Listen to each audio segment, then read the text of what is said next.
নমস্কার, আমি আকাশ। আপনি আছেন টুডে স্পেশাল 24 ইউটিউব চ্যানেল। ইতিমধ্যেই বেরিয়ে আসলো আজকের বাছাই করা গুরুত্বপূর্ণ 10টি বড় খবর। প্রতিটি খবর আপনার জন্য অত্যন্ত গুরুত্বপূর্ণ। খবরগুলি অবশ্যই শেষ পর্যন্ত দেখবেন। আপনার কাছে ছোট্ট একটি অনুরোধ, ভিডিওটিতে একটি লাইক করবেন আর ভিডিওটির নিচে লাল সাবস্ক্রাইব বাটনটি ক্লিক করে পাশে আসা ঘন্টাটি চেপে দেবেন এই ধরনের নতুন লেটেস্ট ট্রেন্ডিং খবরগুলি সবার আগে দেখার জন্য। শুরুতেই চোখ রাখবো যে বড় খবরে, ভ্যাকসিন নেওয়া থাকলে করোনা প্রতিরোধে সক্ষম থাকবে শরীর, বলছে নতুন গবেষণা। টিকা জরুরি নাকি জরুরি নয়, টিকাই করোনা থেকে বাঁচবার একমাত্র পথ কিনা তা নিয়েও প্রশ্ন অনেক।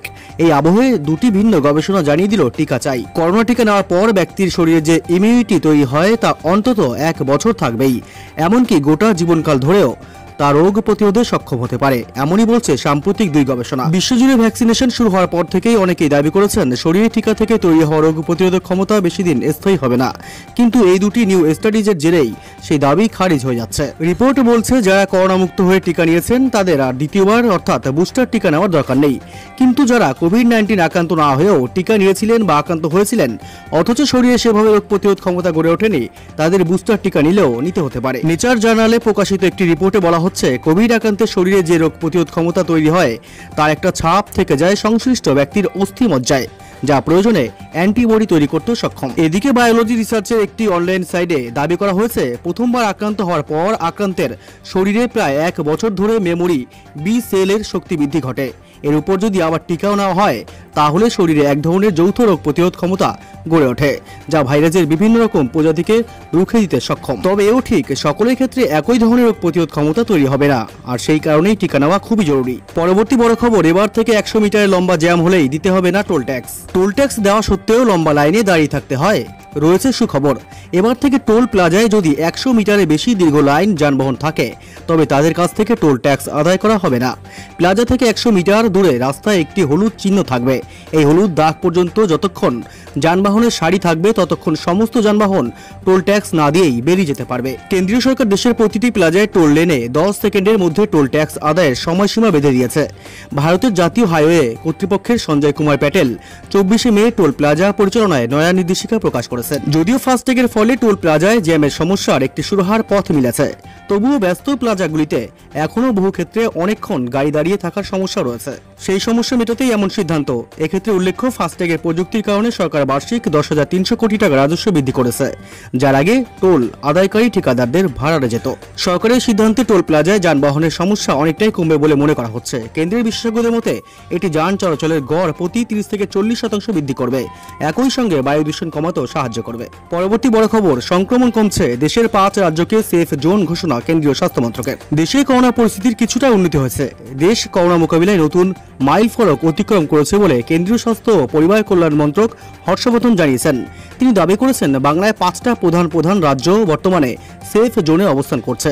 টুইটারে তিনি মন্তব্য করেন, খুব ধীরে ধীরে করোনার বিরুদ্ধে জয় ছিনিয়ে আনছে। দেশের 5টা রাজ্য এখন সেফ জোনে রয়েছে। প্রতিটি করোনা সংক্রান্তের পাশাপাশি অ্যাক্টিভ রোগীর সংখ্যা কমেছে। তিনি দাবি করেছেন আগামী 7 দিনে দেশের 15টি রাজ্যে করোনা পরিস্থিতির উন্নতি হবে। এদিন তিনি একটি হিন্দি দৈনিকের একটা প্রকাশিত প্রতিবেদন জুড়ে দেন।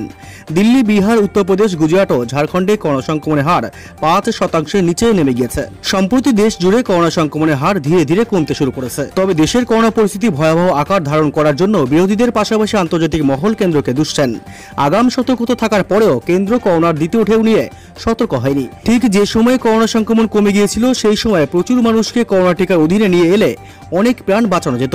বুধবার সাংবাদিক বৈঠক করে কেজরিওয়াল জানান, যদি কেন্দ্র দেশের মানুষের টিকার কারণের উপর বেশি জোর দিত তাহলে এই পরিস্থিতি হতো না। পরবর্তী অতি গুরুত্বপূর্ণ খবর, আপনার শিশু পড়া মনে রাখতে পারছে না, আপনার শিশুর স্মৃতিশক্তি বাড়াতে কি খাওয়াবেন জেনে নিন। করোনার কারণে শিশুদের স্কুলে ক্লাস করার অভ্যাসটা অনেকটাই বদলে গিয়েছে। অনলাইন ক্লাস, সহপাঠীদের সঙ্গে পড়া নিয়ে বিশেষ কথা বলতে না পারা, তার মধ্যে গৃহবন্দী জীবন, সব মিলিয়ে জোরদার প্রভাব পড়ছে পড়াশোনা এবং মনের ওপর।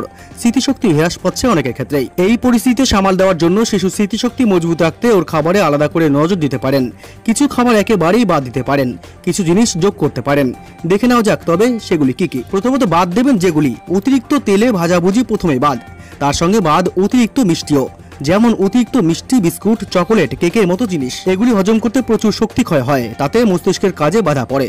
বিশেষ করে পরীক্ষার সময় এগুলি থেকে আপনার শিশুকে দূরে রাখতে হবে। তবে যোগ করবেন যেসব খাবার ও রোজকার খাবারের তালিকায় কাঠবাদাম বা আমন্ড, আখরোট, কিশমিশের মতো শুকনো ফল রাখুন। সঙ্গে কলা বা কমলা লেবুর মতো ফলও পারলে ওকে দিন রোজ। নিয়মিত খাওয়ান ডিম, দই। তার সঙ্গে মনে রাখবেন, শরীর শুকিয়ে গেলে হ্রাস পায় স্মৃতিশক্তি, মন দিয়ে পড়াশোনা করার ক্ষেত্রেও সমস্যা হয়। পরীক্ষার সময় তো বটেই, এখনও ওকে প্রতিদিন পর্যাপ্ত পরিমাণে জল দিন। পরবর্তী বড় খবর, এসবিআই গ্রাহকদের জন্য দুঃসংবাদ, খুব শীঘ্রই টাকা তোলা নিয়ে আসছে বড় সড় পরিবর্তন। একেই করোনার জন্য বিভৎসভাবে ভেঙে পড়েছে অর্থনীতি, কিভাবে মুক্তির রাস্তা খুঁজবেন সেটাই এখন বড় দায় হয়ে উঠেছে মানুষের কাছে। অনেকেই চলে গিয়েছে চাকরি, সঞ্চয় ধনেই একমাত্র ভরসা তাদের। এর উপর ফের একবার বড় দুঃসংবাদ এসবিআই গ্রাহকদের জন্য। এবার এটিএম এবং চেকে টাকা তোলার ক্ষেত্রে নতুন নিয়ম লাগু করতে চলেছে স্টেট ব্যাংক অফ ইন্ডিয়া। আগামী মাসের 1 তারিখ অর্থাৎ 1 জুলাই থেকেই শুরু হতে যাচ্ছে এই নতুন নিয়ম। তবে বিশেষজ্ঞদের মতে এই নিয়মের ফলে অনেকটাই ক্ষতি সইতে হবে মধ্যবিত্ত সঞ্চয়ভোগীদের। এমনিতেই জমানো টাকার ক্ষেত্রে কমে যাচ্ছে সুদ, যা নিয়ে এই মুহূর্তে মাথায় হাত দেশবাসীর। তার উপর এই নিয়মের ফলে ফের একবার নিয়মের যাতা করে টাকা খোয়াতে হবে গ্রাহকদের। প্রথমত এটিএম এর ক্ষেত্রে নতুন নিয়ম। স্টেট ব্যাংক অফ ইন্ডিয়া তার একটি বিজ্ঞপ্তিতে জানিয়েছে, এখন থেকে গ্রাহকরা মাসে মাত্র 4 বারই বিনামূল্যে এটিএম পরিষেবা ব্যবহার করতে পারবেন। এক মাসে 4 বারের বেশি ব্যবহার করতে হলে প্রতিবারের জন্য 15 টাকা এবং তার অনুপাতে জিএসটি ব্যয় করতে হবে গ্রাহককে। প্রসঙ্গত উল্লেখ্য, এর আগে পর্যন্ত 8 বার বিনামূল্যে এটিএম পরিষেবা ব্যবহার করতে পারতেন একজন গ্রাহক, আর তারপরেই তাকে এটিএম ব্যবহারের জন্য টাকা দিতে হতো। কিন্তু এখন থেকে সেই সংখ্যাটি কমে দাঁড়ালো 4 বারে। শুধু তাই নয়, স্টেট ব্যাংক অফ ইন্ডিয়া জানিয়েছে 1 জুলাই 2021 থেকে অন্য ব্যাংকের কোনো গ্রাহক যদি স্টেট ব্যাংকের এটিএম পরিষেবা ব্যবহার করেন তাহলে তাকেও জিএসটি সহ 15 টাকা চার্জেস দিতে হবে। দ্বিতীয়ত চেক বুকের ক্ষেত্রেও নতুন নিয়ম। শুধু এটিএম পরিষেবা ব্যবহারই নয়, বদলালো চেক বুক ব্যবহারেরও নিয়ম। বিজ্ঞপ্তিতে এসবিআই জানিয়েছে, এখন থেকে একটি আর্থিক বছরে গ্রাহকরা কেবলমাত্র 10টি চেক বিনামূল্যে ব্যবহার করতে পারবেন। তারপর থেকে পরিষেবা ব্যবহারের জন্য তাকে টাকা দিতে হবে। এরপর থেকে 10 পাতার চেক বইয়ের ক্ষেত্রে স্টেট ব্যাংক অফ ইন্ডিয়াকে দিতে হবে 40 টাকা এবং জিএসটি, এবং 25 পাতার চেক বই নিতে গেলে জমা দিতে হবে 75 টাকা এবং জিএসটি। জরুরি ভিত্তিতে চেক বই নিতে গেলেও দিতে হবে অতিরিক্ত টাকা, সেক্ষেত্রে 10 পাতার চেক বইয়ের জন্য দাম পড়বে 50 টাকা এবং জিএসটি। তবে একটা সুখবর, এই নতুন নিয়মে ছাড় পাচ্ছেন কারা? তবে এত দুঃসংবাদের মধ্যে একটি ভালো খবর হলো, প্রবীণ নাগরিকদের ক্ষেত্রে চেক বই ব্যবহারে পরিষেবা চার্জে ছাড় দিয়েছে স্টেট ব্যাংক অফ ইন্ডিয়া। অর্থাৎ তারা আগের মতোই চেক বইয়ের পরিষেবা ব্যবহার করতে পারবেন। এছাড়াও বিএসবিডি অ্যাকাউন্ট হোল্ডারদের ক্ষেত্রেও চেক বই এবং এটিএম ব্যবহারে ছাড় দেওয়া হয়েছে। অর্থাৎ যাদের জিরো ব্যালেন্স অ্যাকাউন্ট রয়েছে তারাই একমাত্র ছাড়টি গ্রহণ করতে পারবেন। পরবর্তী খবর, এবার শিশুর শরীরে ধরা পড়ল ব্ল্যাক ফাঙ্গাস। একদিকে তাণ্ডব চালাচ্ছে করোনা ভাইরাস, অন্যদিকে মাথাচাড়া দিয়ে উঠেছে ব্ল্যাক ফাঙ্গাস। এতদিন ধরে শোনা যাচ্ছিল যে যারা করোনা দ্বারা সংক্রমিত হচ্ছে তাদের শরীরেই নতুন করে ব্ল্যাক ফাঙ্গাস জন্ম নিচ্ছে, অথবা কোনো প্রাপ্তবয়স্ক মানুষের শরীরে দেখা যাচ্ছে ব্ল্যাক ফাঙ্গাস। কিন্তু এই প্রথম কোনো শিশুর শরীরে দেখা গেল এই নয়া রোগ।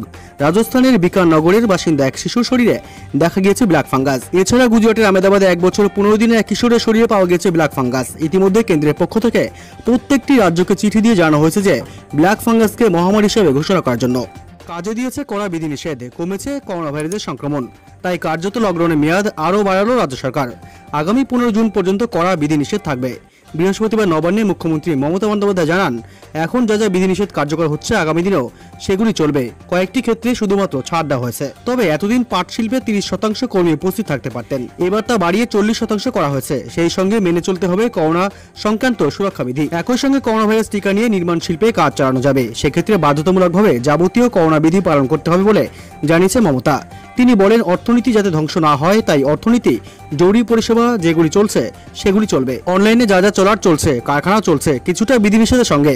তবে সেই বিধিনিষেধকে লকডাউন বা কারফিউ হিসেবে ব্যাখ্যা করতে নিষেধ করেছেন মমতা। প্রথমত সরকারি অফিসে কর্মীদের 50% উপস্থিত করা হচ্ছে। দ্বিতীয়ত বেসরকারি অফিসের ক্ষেত্রে বাড়ি থেকে কাজের ক্ষেত্রে উৎসাহ দেওয়া হবে। অফিস চালু থাকলেও সামাজিক দূরত্বের বিধি মানতে হবে। কোনোভাবেই কোনো শিফটে উপস্থিত 50%-এর বেশি হবে না। তৃতীয়ত ব্যাংক পুরো খোলা থাকবে না। গ্রাহকদের সকাল 10টা থেকে দুপুর 2টা পর্যন্ত ব্যাংক চলবে। প্রতি শনিবার ব্যাংক বন্ধ থাকবে। চতুর্থত যাবতীয় shopping complex, mall, beauty parlour, cinema hall, spa, restaurant, swimming pool, gym, sports complex বন্ধ থাকবে। পঞ্চমত কলকারখানা, মিল এবং চা বাগানে সর্বাধিক 50% কর্মী উপস্থিত থাকতে পারবেন। ষষ্ঠমত যাবতীয় বিনোদন, রাজনৈতিক সংক্রান্ত জমায়েত নিষেধাজ্ঞা জারি করা হয়েছে। বিয়ে বা সাংস্কৃতিক অনুষ্ঠানে সর্বাধিক 50 জন থাকতে পারবেন, সেজন্য আগে থেকে স্থানীয় প্রশাসনের অনুমতি নিতে হবে। শেষকৃত্যে 20 জনের বেশি থাকার অনুমতি দেওয়া হবে না। সপ্তমত সকাল 7টা থেকে সকাল 10টা পর্যন্ত দোকান, বাজার, হাট খোলা রাখা যাবে। বিকেল 5টা থেকে সন্ধ্যা 7টা পর্যন্ত দোকান খোলা রাখতে পারবেন। তবে সোনার দোকান দুপুর 12টা থেকে দুপুর 3টে পর্যন্ত খোলা রাখা যাবে। শুধুমাত্র সোমবার থেকে শুক্রবার খোলা যাবে সোনার দোকান। ওষুধের দোকান, মুদিখানা দোকান, দুধের দোকান, মিষ্টির দোকান সহ স্বাস্থ্য, দমকল, বৈদ্যুতিক, টেলিকম এবং পুরো পরিষেবার সঙ্গে যাবতীয় দোকান সেই বিধিনিষেধের আওতায় পড়বে না। অনলাইন সার্ভিস এবং হোম ডেলিভারিতে ছাড় আছে। অষ্টমত কলকাতা বাগডোগরা অন্ডাল বিমানবন্দরে আগত যাত্রীদের বাধ্যতামূলকভাবে RT-PCR নেগেটিভ রিপোর্ট লাগবে। যাত্রা শুরুর 72 ঘন্টার মধ্যে টেস্ট করতে হবে। যদি কোনো যাত্রী টেস্ট না করে আসেন তাহলে তাকে 14 দিনের নিবৃত্তবাসে থাকতে হবে। থাকা খাওয়ার খরচ সংশ্লিষ্ট যাত্রীকে দিতে হবে। নবমত ভিন রাজ্য থেকে কলকাতায় আগত বাস এবং দূরপাল্লা ট্রেনে আগত যাত্রীদের বাধ্যতামূলক RT-PCR নেগেটিভ রিপোর্ট লাগবে। যাত্রা শুরুর 72 ঘন্টার মধ্যে টেস্ট করাতে হবে। দশমত লোকাল ট্রেনের পরিষেবা বন্ধ থাকবে। সরকারি পরিবহনে 50% যাত্রী চলাচল করতে পারবে, মেট্রো চলবে, তবে তাতে 50% যাত্রী থাকতে পারবেন।